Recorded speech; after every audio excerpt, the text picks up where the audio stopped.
जय Hind. Engineer Sandeep Tiwari YouTube channel में आप सबका स्वागत है। दोस्त, यह topic wise practice set RRB, ALP और ग्रुप डी के लिए बहुत ही महत्वपूर्ण है। इस सीरीज के सभी क्वेश्चंस चुनिंदा होंगे और मुझे उम्मीद है इस सीरीज से आपको मदद मिलेगी। तो चलिए प्रश्न देखते हैं।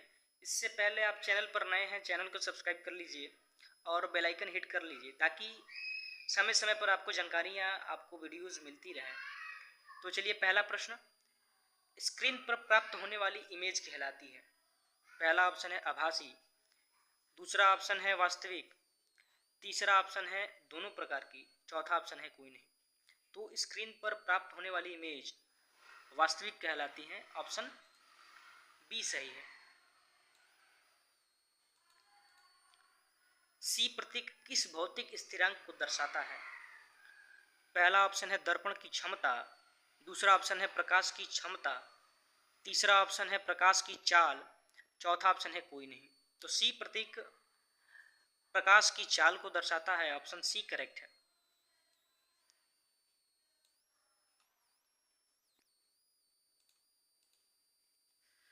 समतल दर्पण द्वारा बनाई गई छवि नहीं हो सकती है। पहला ऑप्शन है वास्तविक, दूसरा ऑप्शन है आभासी, तीसरा ऑप्शन है कोई नहीं, चौथा ऑप्शन है केवल दूसरा। तो समतल दर्पण द्वारा बनाई गई छवि वास्तविक नहीं हो सकती है। ऑप्शन ए करेक्ट है।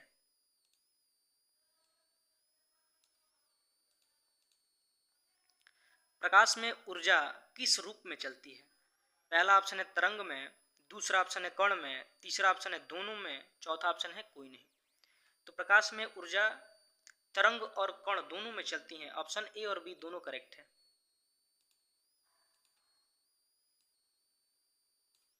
वक्रता केंद्र प्रतिनिधित्व करता है। पहला ऑप्शन है दर्पण के केंद्र का, दूसरा ऑप्शन है गोले के केंद्र का जिससे दर्पण बना है, तीसरा ऑप्शन है दर्पण के ध्रुव का, चौथा ऑप्शन है सभी। तो वक्रता केंद्र प्रतिनिधित्व करता है दर्पण के केंद्र का जिससे दर्पण बना है। ऑप्शन बी करेक्ट है।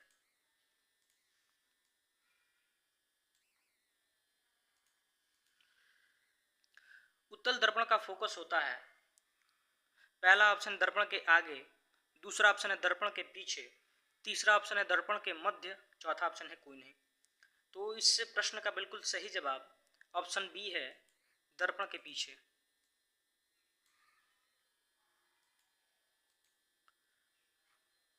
उत्तल दर्पण का फोकस लंबाई का मान होता है। पहला ऑप्शन है धनात्मक, दूसरा ऑप्शन है ऋणात्मक, तीसरा ऑप्शन है शून्य, चौथा ऑप्शन है कोई नहीं। तो उत्तल दर्पण का फोकस लंबाई धनात्मक होता है। ऑप्शन ए करेक्ट है। ऑप्शन ए धनात्मक। प्रकाश की गति सबसे पहले सटीक रूप में मापने वाला वैज्ञानिक कौन था? पहला ऑप्शन है न्यूटन, दूसरा ऑप्शन है रोमर, तीसरा ऑप्शन है गैलीलियो, चौथा ऑप्शन है सीवी रमन। तो ये पिछले प्रैक्टिस सेट का क्वेश्चन है। ऑप्शन बी करेक्ट है, रोमर। अवतल दर्पण की फोकस लंबाई होती है। पहला ऑप्शन है शून्य, दूसरा ऑप्शन ऋणात्मक, तीसरा ऑप्शन है धनात्मक, चौथा ऑप्शन है दर्पण पर निर्भर। तो अवतल दर्पण की फोकस लंबाई ऋणात्मक होती है। ऑप्शन बी बिल्कुल सही है, नेगेटिव। वस्तु की दूरी चिन्ह परिपाटी के अनुसार हमेशा ली जाती है। पहला ऑप्शन है धनात्मक, दूसरा ऑप्शन है ऋणात्मक, तीसरा ऑप्शन है हमेशा शून्य, चौथा ऑप्शन है कभी कभी शून्य। तो चिन्ह परिपाटी के अनुसार वस्तु की दूरी हमेशा ऋणात्मक ली जाती है। ऑप्शन बी करेक्ट है।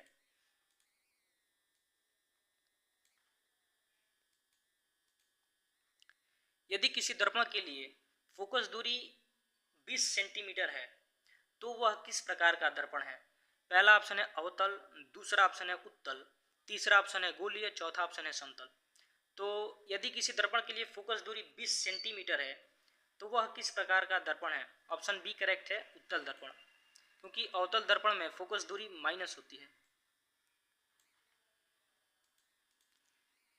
यदि किसी दर्पण से बनने वाले प्रतिबिंब का आवर्धन m इक्वल टू -2 है तो प्रतिबिंब के गुण होंगे। पहला ऑप्शन है वास्तविक सीधा, दूसरा ऑप्शन है वास्तविक उल्टा, तीसरा ऑप्शन है वास्तविक सीधा आभासी सीधा, चौथा ऑप्शन है आभासी उल्टा। तो सबसे पहले यहाँ साइन देख लेते हैं। यदि निगेटिव है तो सीधा सीधा जवाब है वास्तविक होगा, और वास्तविक होगा तो वास्तविक प्रतिबिंब सीधा बनता है, ऑप्शन ए करेक्ट है। यदि आवर्धन प्लस है तो वो आभासी होगा। आगे, दर्पण के लिए आवर्धन होता है। दर्पण के लिए आवर्धन होता है। पहला ऑप्शन है ऋणात्मक, दूसरा ऑप्शन है यहाँ धनात्मक होना चाहिए, धनात्मक, तीसरा ऑप्शन है ऋणात्मक और धनात्मक दोनों, चौथा ऑप्शन है कोई नहीं। तो दर्पण के लिए आवर्धन ऋणात्मक होता है, ऑप्शन ए करेक्ट है।